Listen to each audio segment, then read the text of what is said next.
आप देख रहे हैं सिटीजन वॉइस, मैं हूं शब। हल्द्वानी के बनफूलपुरा में हुई हिंसा के बाद स्थिति धीरे धीरे सामान्य हो रही है। बनफूलपुरा इलाके में अभी भी कर्फ्यू जारी है। इस दौरान जिला प्रशासन ने अमन चैन कमेटी के तहत मुस्लिम धर्म गुरुओं की हल्द्वानी नगर निगम में एक बैठक बुलाई।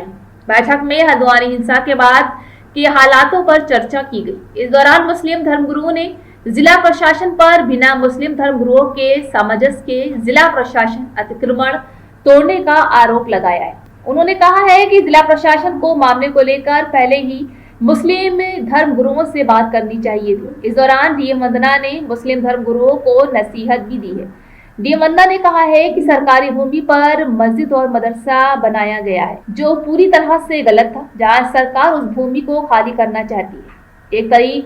एक तारीख को नोटिस जारी कर मदरसा और नमाज स्थल को खाली करने के निर्देश भी दिए गए। इसको लेकर धर्मगुरुओं के साथ बैठक भी हो चुकी है, जहां सभी धर्मगुरुओं को इसे लेकर जानकारी थी। कहा है कि मुस्लिम धर्मगुरुओं की ओर से जो आरोप लगाया जा रहा है वो पूरी तरह से गलत है। इस दौरान डीएम ने कहा है कि जिस समय बनफूलपुरा में उपद्रव शुरू हो गया था, उस समय मुस्लिम धर्मगुरु से संपर्क करने की कोई कोशिश नहीं। उस समय मुस्लिम धर्मगुरु से संपर्क करने की कोशिश की गई, लेकिन तब सभी मुस्लिम धर्मगुरुओं ने अपने अपने मोबाइल को बंद कर दिए थे। कर रहे थे। थाने से डिस्बर्स करने के तुरंत बाद एक क्षेत्र पड़ता है गांधीनगर, आप सब लोग जानते हैं। इस मॉब के द्वारा उस क्षेत्र को घेर लिया गया। गांधीनगर के क्षेत्र में मिश्रित आबादी है, वहाँ सभी धर्मों के सभी कम्युनिटीज के लोग रहते हैं, कोई एक विशेष समुदाय वहाँ निवास नहीं करता है। उस क्षेत्र को घेरा गया, उससे भी टेरराइज करने की जो है कोशिश करी गई स्टेट मशीनरी को भी और वहां रहने वाले स्थानीय निवासियों को भी। उसको प्रोटेक्ट, उसके बाद हमारा क्योंकि रेनफोर्समेंट भी आ गया था, हमारी बहुत सारी पीएससी आ गई थी, पैरामिलिट्री फोर्सेस आनी शुरू हो गई थी, तो हमारा पहला प्रायोरिटी था थाने को प्रोटेक्ट करने के बाद कि हम गांधीनगर में किसी प्रकार का जो है अराजकता ना होने दें। हमने उसको प्रोटेक्ट किया, वहां किसी प्रकार की कोई जो है जनहानि नहीं होने दी, वहां किसी प्रकार का बहुत अतिरिक्त फोर्स यूज करे बिना किसी भी प्रकार के जो है एक्सेस फोर्स के उसको कंट्रोल करा गया। बनफूलपुरा से मॉब क्योंकि भारी मात्रा में निकल रहा था, तो हमारी टीम का जो पूरा प्रयास रहा, एसएसपी मेरे साथ बैठे हुए हैं, इनकी फोर्स ने काफी धैर्य का परिचय दिया। वहां पूरा प्रयास ये रहा कि हल्द्वानी का जो मेन शहर है उसको बचाया जाए, उसमें किसी भी प्रकार से मॉब को एंटर ना होने दिया जाए। जो प्रभावित क्षेत्र है उसको लिमिट किया जाए, उसको लिमिट किया गया। लगभग पूरा ही प्रशासन, पूरी पुलिस फोर्स इस काम में लगी हुई थी कि हल्द्वानी के अन्य क्षेत्रों में, बनफूलपुरा का प्रभावित क्षेत्र छोड़कर अन्य किसी क्षेत्र में किसी भी प्रकार के रिटेलिएशन में या किसी भी अन्य रूप से कोई घटना घटित ना हो। और मैं इस मामले में हल्द्वानी के लोगों को भी धन्यवाद देना चाहूंगी और साधुवाद देना चाहूंगी कि आप सबने प्रशासन का सहयोग करा, पुलिस का सहयोग करा। अन्य क्षेत्रों में किसी भी कम्युनिटी के लोगों ने किसी भी प्रकार का कोई प्रतिक्रियात्मक जो है घटना घटित करने की कोशिश नहीं करी। सब लोग शांतिपूर्वक अपने घरों में रहे, अफवाह पर ध्यान नहीं दिया। जो लोग प्रवोक करने की, भड़काने की, उकसाने की कोशिश कर रहे थे, उनके उकसाने में नहीं आए। तो ये हल्द्वानी की जो सामान्य जनता है, जिन्होंने कल बहुत शांति और धैर्य का परिचय दिया, उसके लिए भी मैं धन्यवाद देना चाहूंगी। जो ये एक्टिविटी थी, ये पूरा जो डिमोलिशन ड्राइव था, ये कोई आइसोलेटेड ड्राइव नहीं था। मैं पहले ही आपको एग्जांपल्स के साथ एक्सप्लेन कर चुकी हूँ। ये लगातार चल रही चीज थी। एक एरिया में ही ये घटना हुई, अदर एरियाज में डिमोलिशन ड्राइव्स टेकअप हुए, बड़े बड़े ड्राइव्स टेकअप हुए, 10-10, 20-20 दुकानों के, मकानों के ड्राइव्स टेकअप हुए। वहां किसी प्रकार का कोई रिटेलिएशन पुलिस पर, प्रशासन पर नहीं किया गया। जिस प्रकार की घटना कल घटित हुई है, उससे ये प्रतीत हो रहा है कि जितना ज्यादा समय दिया जाता, ये हमारा मंतव्य है कि जितना ज्यादा समय दिया जाता उतना ज्यादा प्रिपरेशन बढ़ती और उतना ज्यादा हल्द्वानी में और ज्यादा जनहानि और संपत्ति की हानि के हालात उत्पन्न होने की संभावना बढ़ती। क्योंकि आज नहीं तो कल नगर निगम को, प्रशासन को अपनी परिसंपत्तियों को अतिक्रमण से मुक्त कराना ही था और विधिक प्रक्रिया कंप्लीट हमने करी है। कंप्लीट करने के बाद ही डिमोलिशन ड्राइव शुरू करे हैं। किसी भी जगह पर अचानक से हमने कोई एक्टिविटी शुरू नहीं करी। तो ये हम लोगों का असेसमेंट रहा कि अगर हम बहुत ज्यादा समय देते तो उतना ही ज्यादा प्रिपरेशन का टाइम लगता। मैंने एविडेंस के साथ आपको बताया कि 30 तारीख से 8 तारीख के बीच में कितना प्रिपरेशन किया गया है। तो अगर हम और समय देते तो ये ज्यादा हो सकता था। तो ये निर्णय सही था कि ज्यादा समय ना दिया जाए, जितना जल्दी, जितना आसानी से स्मूथली इस एक्शन को किया जा सकता है उतना किया जाए। उसमें अंदेशा हमेशा होता है जब आप कोई इस तरह के ड्राइव्स टेकअप करते हो डिमोलिशन की, जब आप अपनी परिसंपत्ति की सुरक्षा करते हो, तो थोड़ा बहुत विरोध की, थोड़ा बहुत जो है प्रदर्शन की, अपना जो है लॉ एंड ऑर्डर की सिचुएशन की संभावनाएं रहती हैं।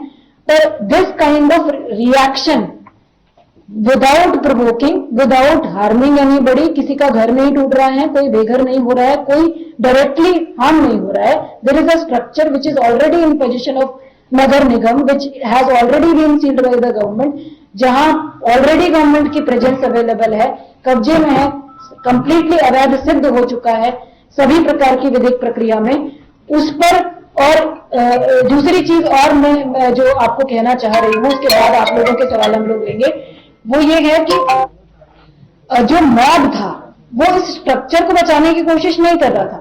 वो हमने जितना वीडियोज में देखा, हमने जितना महसूस करा, वो अथॉरिटीज को अटैक करने की कोशिश कर रहा था। It was not against any community, it was against the state machinery, it was against the state authorities, it was against symbols of state government machinery. थाना, ये थाने को जो अटैक करने वाली चीज थी, ये स्टेट के जो सिंबल्स होते हैं, सिस्टम के जो सिंबल्स होते हैं, वो अटैक करने की एक तरह से कोशिश थी। ये कम्युनल नहीं था, ये स्टेट मशीनरी के ऊपर एक तरह का ये प्रयास था कि हम लॉ एंड ऑर्डर से ऊपर है। वॉटेवर जो भी लोग ये उपद्रवी थे, जितनी भी संख्या में थे, वहां अच्छे लोग भी रहते हैं, वहां ऐसे लोग भी रहते हैं जो बिल्कुल पीसफुल हैं, वहां ऐसे लोग भी रहते हैं जो वास्तविक रूप से डरे हुए थे। मेरा आप लोगों से सबसे अनुरोध है कि किसी भी प्रकार की अफवाहों से बचा जाए, ताकि जो लोग अंदर रहते हैं, जो बिल्कुल शांति व्यवस्था के साथ रहना चाहते हैं, कानून का पालन करना चाहते हैं, कानून का सम्मान करना चाहते हैं, उनको किसी भी प्रकार का कोई खतरा उत्पन्न ना हो, किसी भी प्रकार की अफवाहों की वजह से। तो ये जो मॉब था, जिन लोगों ने भी ये घटनाक्रम कल घटित किया है, इस मॉब का पूरा प्रयास स्टेट के जो सिंबल्स होते हैं, सिस्टम के जो एडमिनिस्ट्रेशन के जो सिंबल्स होते हैं, लॉ एंड ऑर्डर की जो व्यवस्था होती है, कानून की जो व्यवस्था होती है, उसको चुनौती देने का प्रयास था। उसको ये दिखाने का प्रयास था कि हम कानून से ऊपर हैं, जिसका प्रत्युत्तर प्रशासन और पुलिस फोर्स की टीमों ने दिया और परफेक्टली इसको मैनेज किया। हल्द्वानी की शांति व्यवस्था को न बिगड़ने देना हमारी प्राथमिकता है। हमारा आज भी यही प्रयास है, कल भी यही प्रयास था और आगे भी यही प्रयास रहने वाला है। अब आप वन बाय वन आपने थोड़ी देर ये बताया कि उनके पास पत्थर जमा थे, उन्होंने पेट्रोल पंप लेके, तो क्या ये प्रशासन नहीं था?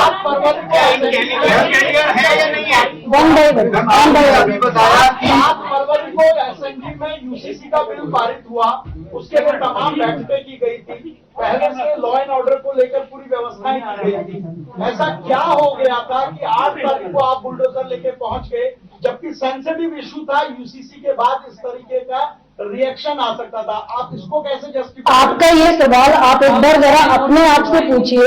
भारत देश का, उत्तराखंड राज्य का हल्द्वानी शहर का एक एरिया है जहां एडमिनिस्ट्रेशन को इन्फोर्समेंट एक्टिविटी करनी है। इन्फोर्समेंट एक्टिविटी करनी है, कोई वॉर नहीं करनी है, कोई जंग नहीं लड़नी है। इन्फोर्समेंट एक्टिविटी करने के लिए अगर किसी क्षेत्र में हमको वॉर जैसी प्रिपरेशन करनी पड़े, तो क्या ये अपने आप में ये प्रश्न चिन्ह नहीं लगाता कि वो क्षेत्र कानून व्यवस्था का सम्मान करता है या नहीं करता है?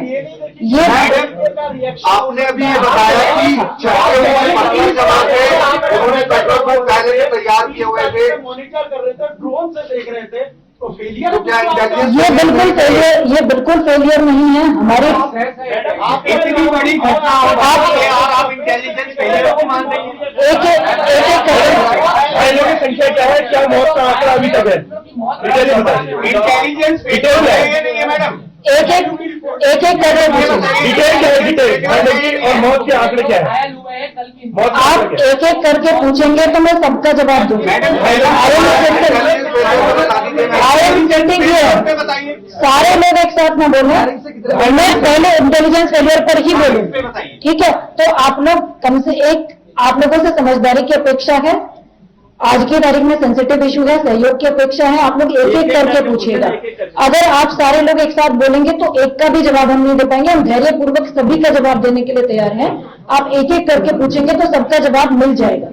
बिल्कुल इंटेलिजेंस फेलियर नहीं है, सारी तैयारियां करी गई थी। ये डिमोलिशन ड्राइव थी, ये कोई रायट नहीं था, दंगे की तैयारी नहीं थी।